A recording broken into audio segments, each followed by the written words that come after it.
ファイアで育てた君のポケモンたちがド迫力の 3D バトル。2つのモードで熱くなる任天堂ゲームキューブポケモンコロシアム。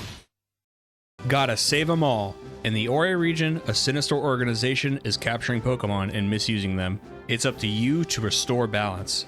Seek out all the Shadow Pokemon, snag them, and restore their spirits. Connect with the handheld games to see your Pokemon in incredible 3D.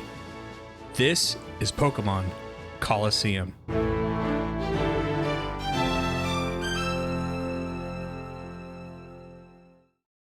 Welcome, folks. I'm Livvvid. Released on the GameCube in March 2004 in North America, Pokémon Colosseum was a pretty groundbreaking concept to the Pokémon franchise. A Pokémon RPG in a home console.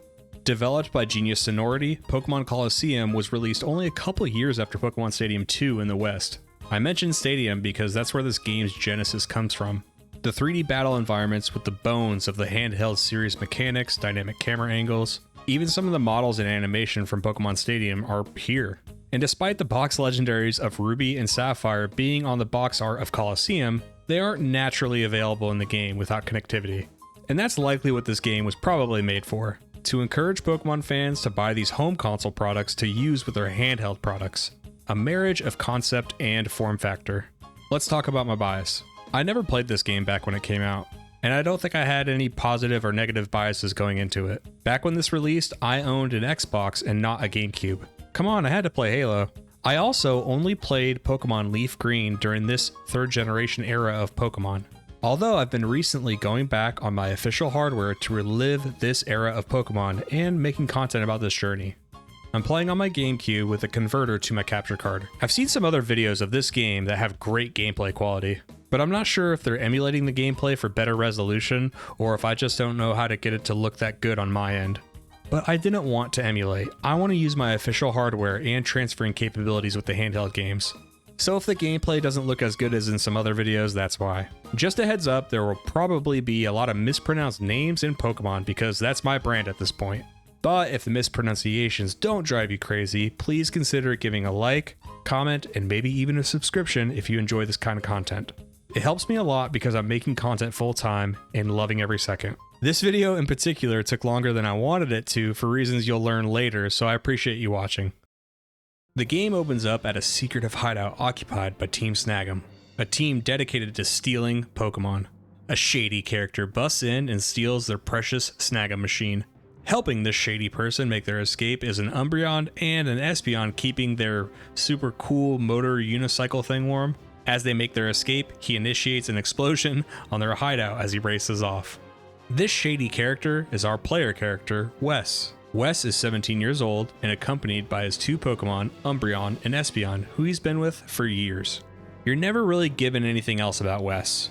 Later in the story though, you find out he was part of Team Snag'em himself. He will use this newly obtained Snag'em machine to steal Pokemon for himself. Yep, that's right, our main character is a bad boy. Being the Generation 2 stan that I am, I immediately think of the rival from those games, Silver. He stole Pokemon too. And he used them to fight against Team Rocket because he didn't like them. It gives me a different perspective on him.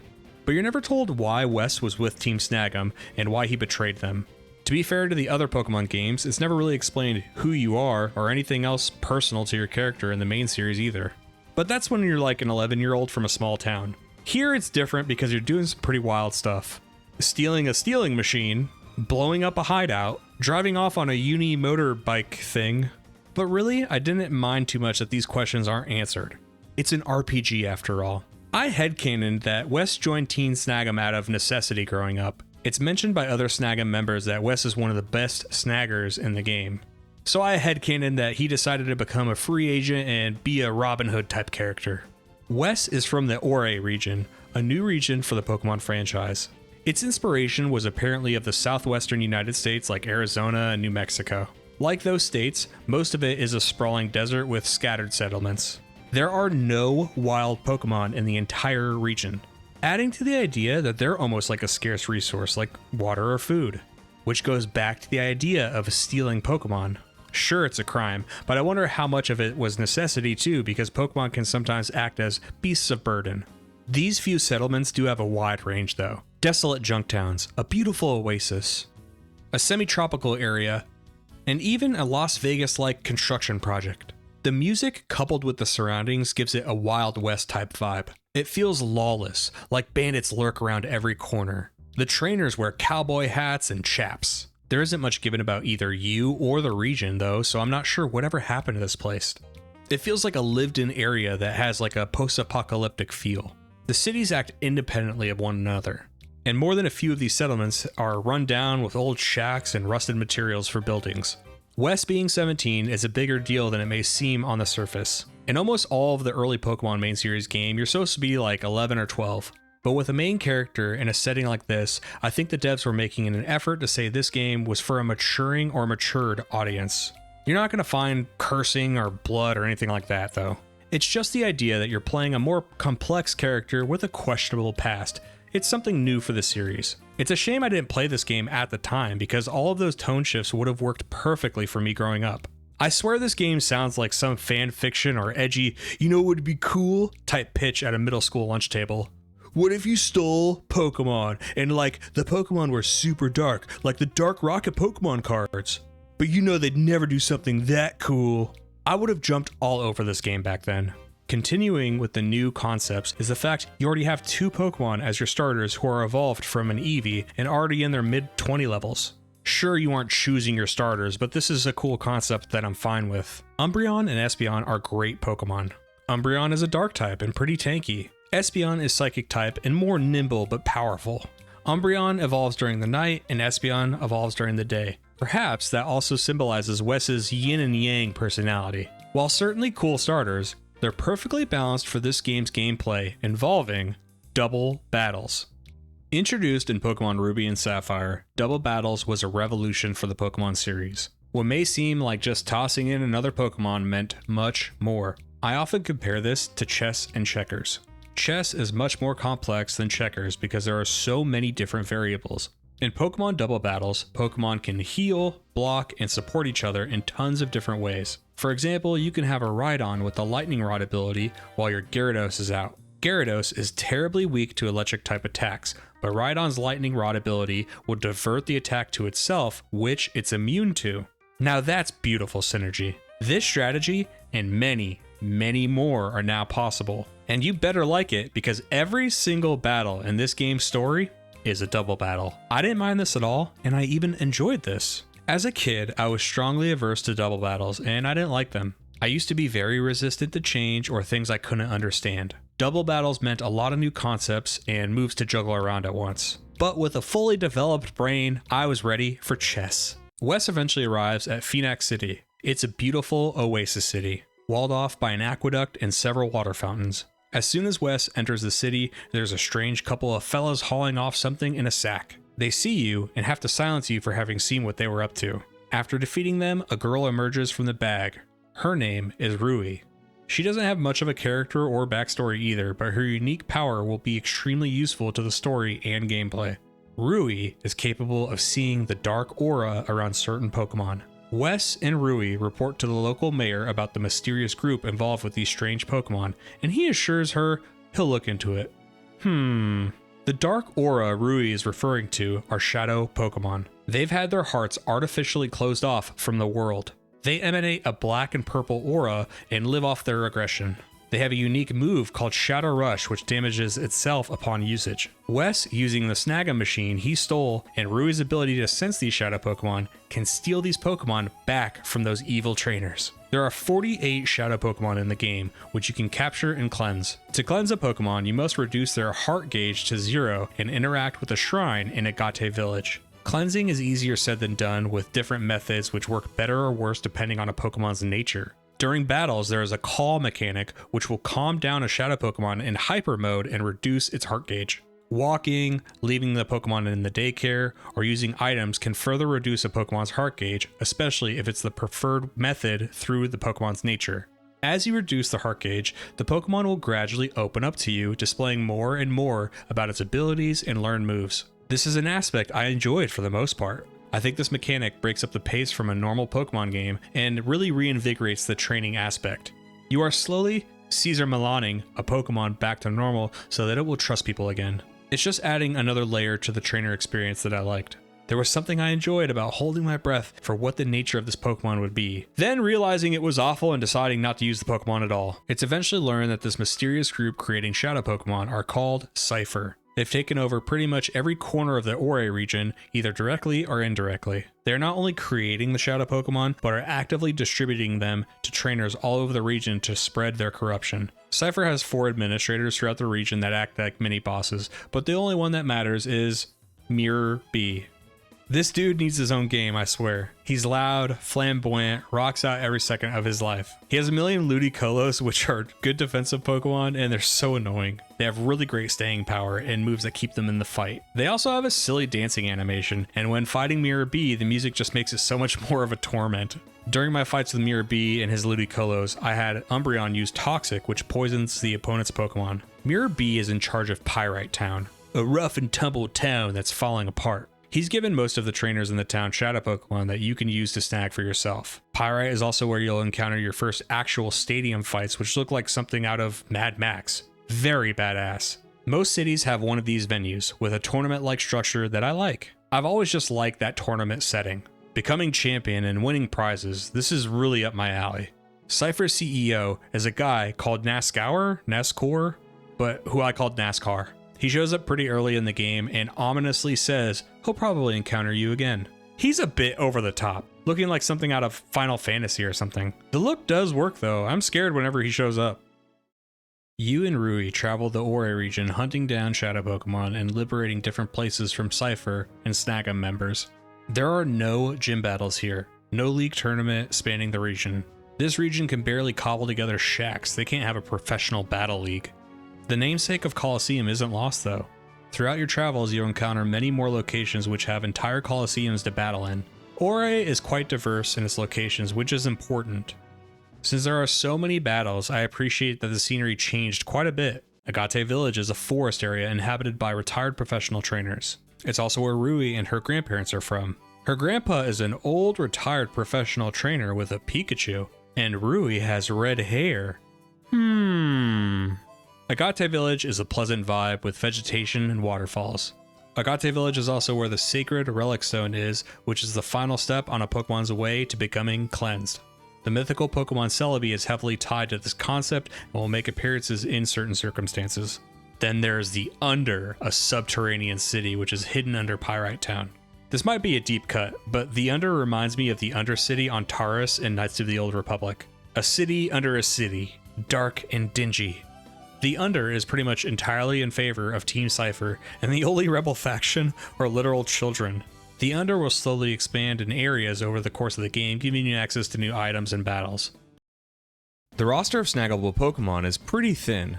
It focuses a lot on Generation 2 Pokemon. This is because this series had been reset with the coming of Ruby and Sapphire. Generation 1 was being remade into FireRed and LeafGreen, but those were the first remakes. It was yet to be seen if remaking their own games was a sound business strategy. Where did that leave Johto Pokemon? There needed to be a way to get Generation 2 Pokemon in Generation 3 if you gotta catch them all, right? As someone who absolutely loves Generation 2, I didn't mind this, even playing those games recently a few months ago. One of the first snaggable Shadow Pokemon is actually a choice of the 3 Johto starters, with the others being caught later. This kind of acts as your choosing a starter moment. Umbreon and Espeon have history with Wes, but you didn't choose them to start the game. During my playthrough, I chose Quilava, but ended up not using it much. You even encountered the 3 legendary beasts from the 2nd generation, who have also been corrupted into Shadow Pokemon.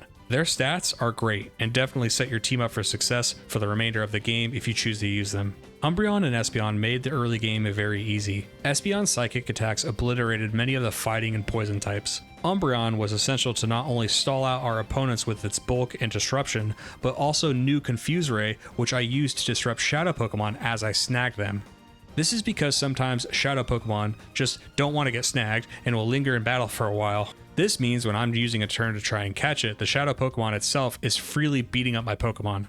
Umbreon's bulk meant it could take a hit, and confusing the Pokemon made it miss more often and deal damage to itself, making it easier to catch over time. Quagsire was an absolute all-star for me. Its water and ground typing made it an absolute nightmare for my opponents.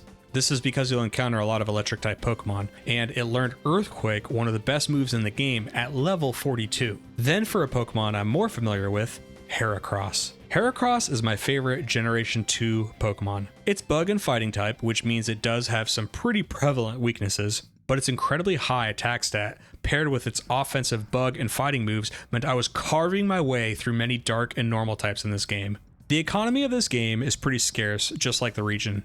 I found myself barely having money to buy the Pokeballs I needed for Shadow Pokemon. This is an aspect I actually liked because it added some stakes to every ball I threw. This also meant it left me with less money for TMs and healing items.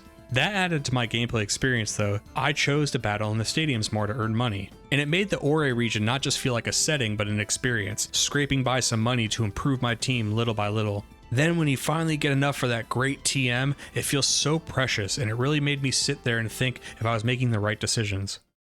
I'm a big fan of music, and music in this game was decent. My favorite song was probably Mirror B's theme.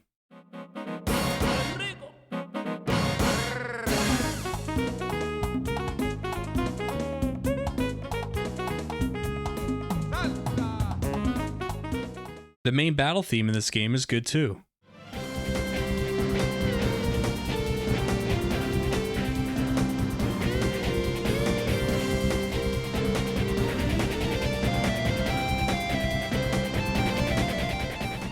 But there's a big issue with it. Due to the abundance of battles in this game and no wild Pokemon, get prepared to listen to this song a lot. Normally the music in Pokemon games has different tunes for different settings. Wild Pokemon battles, walking around, bicycle music, gym ambience, gym battles. There's a main trainer battle theme in those games too, but usually it's a handful of trainers with that tune, then the cycle starts over again. You ride your bike to a new town, walk around the new town, enter different buildings, and maybe a gym. And there's different music playing that whole time. In this game, you get to an area and battle an absolute gauntlet of dozens of trainers at a time. So you're hearing that main battle theme a lot. To be honest, it meant a lot of muting the game and turning on Spotify for me. I think these songs, including the main battle theme, is fine in isolation. Maybe a mega Pokemon playlist. Throughout the game, Realgam Tower is being built up, and towards the end of the game, it's ready to hold Pokemon battles. It was built by Team Sapphire as a money-making scheme for audiences to pay and watch Pokemon fight for their lives. As you battle your way through the tower to take down Team Sapphire, you encounter Gonzap, the boss of Team Snag'em. What's this fella doing here? Well, he reveals that Snag'em and Sapphire were working in cahoots. Team Snag'em stole the Pokemon, and Team Sapphire would corrupt them into Shadow Pokemon. After defeating yet another gauntlet of Sapphire trainers who still have Shadow Pokemon you can catch even at this late stage, it's time for the big fight. It's NASCAR, the one responsible for all this madness. The fight with him was tough, and was the first time I actually had to use healing items I had gotten throughout the game during a battle. I had used a few of them here and there outside of battle, but I was never pressed to use them during a fight. His Metagross was also an absolute nightmare to snag. It took heroics from Umbreon yet again and some lucky failed confusion checks to finally catch it. After defeating NASCAR, it's finally over. The loyal and benevolent mayor keeps his promise and comes to finally lock this guy up. Nope, he's a crazy clown demon. The fight with the mayor absolutely kicked my ass, I won't lie. I died several times. His team is pretty awesome, and they were much higher level than mine. While many of his Pokemon were in their 60s, my average team level was level 45. And the mayor's got some crazy tricks going on. He has a Slacking, and normally Slacking has the awful ability Truant, which makes it lazy and even falls asleep on its trainer. But he also had a Slow King, who would use its skill swap move to change Truant with Own Tempo. Own Tempo means it can't be confused or fall asleep, which was convenient for the Demon Clown Mayor because when I was trying to use Umbreon's tried and true tactic of confusing and then using Toxic, it failed completely. The fights weren't even close. I had to go back to various Colosseums to grind and teach my Pokemon better moves. Eventually, the grind paid off, and I defeated the Wicked Clown Demon. As he tries to escape, the legendary Pokemon Ho-Oh swoops in to destroy his chopper and show everybody the glory of Generation 2.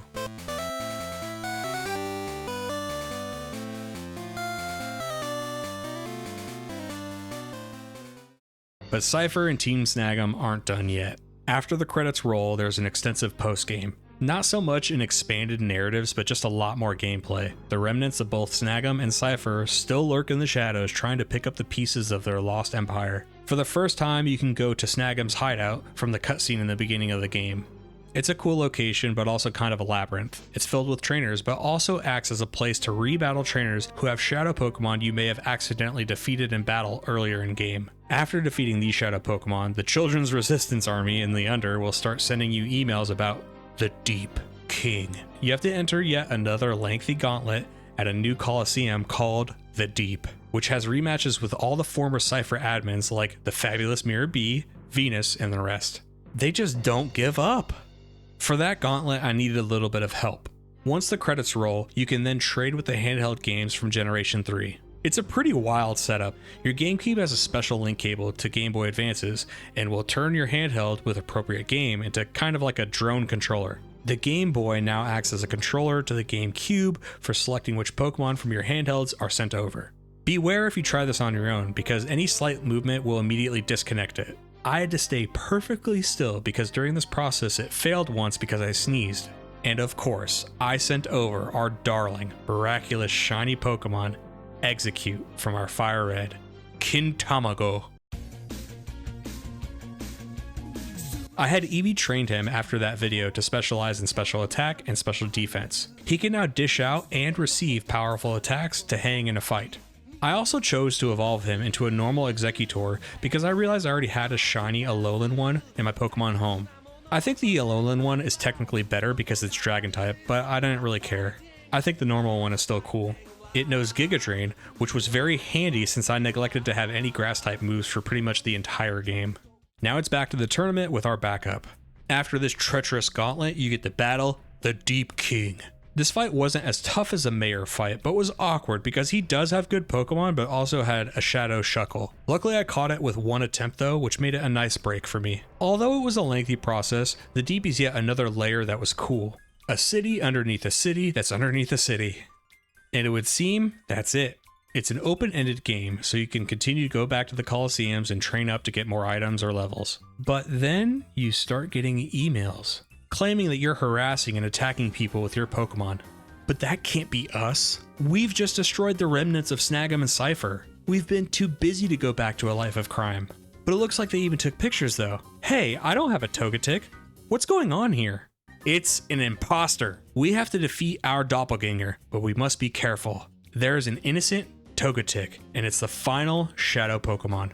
Once we save the Togetic, it's open season on this imposter. It turns out the imposter was Fane, just a normal peon. I have no idea where he got those really powerful Pokemon, but I feel like if he can just be himself, he has a bright future. As far as story elements goes, that's pretty much the end of the road. There is not resolutions to the questions we have about Wes. Team Snag'em and Cypher seem to have been battered and bruised, but they aren't dispersing. If anything, they're actively trying to get their operations going again. I'm not sure how I feel about this ending. Maybe it's good as a contrast to other Pokemon games. You're unsure if the Ore region will be safe from their influence. Was Wes a good guy? Will Rui stick around? But there is one last challenge. The Mount Battle Ho-Oh.